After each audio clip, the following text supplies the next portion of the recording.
through rising taxes, higher public services, and higher unemployment.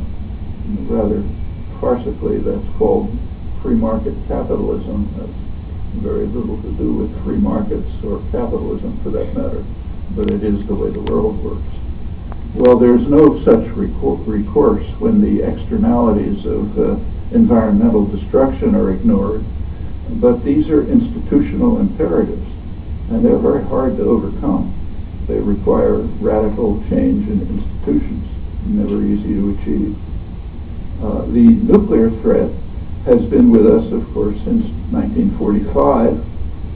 On the 10th anniversary of the atomic bombings, two of the most outstanding figures of 20th century intellectual life, Bertrand Russell and Albert Einstein, issued an extraordinary appeal to the people of the world.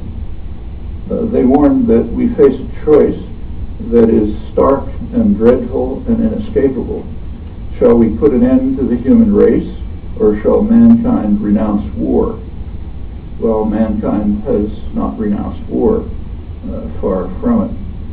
Just to illustrate, a few weeks ago, one of the world's leading medical journals published a study revealing dramatic increases in infant mortality and cancer in the Iraqi city of Fallujah. That had been subjected to a horrendous U.S. attack in 2004.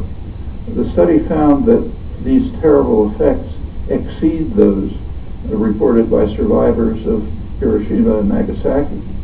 The study received little attention, essentially nothing in the United States.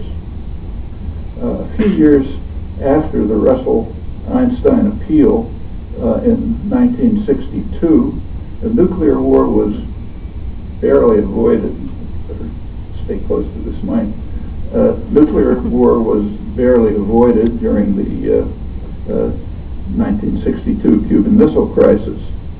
That was the most dangerous moment in human history, according to historian and Kennedy advisor Arthur Schlesinger. His reflections on the 40th anniversary of the events. And there have been all too many other occasions. An extraterrestrial observer who was attending to the strange doings on Earth might marvel that the species has survived this long in an era of nuclear weapons, and would not take lightly the warning of apocalypse soon if we pursue the present course. Those happen to be the words of Robert McNamara, the Kennedy Johnson Defense Secretary, former World Bank President. He's joined by many other sober and respected analysts whose warnings unfortunately have regrettably little resonance. The current focus of concern about nuclear weapons is Iran. In the West, in policy-making circles and among political commentators, the year 2010 is called the Year of Iran.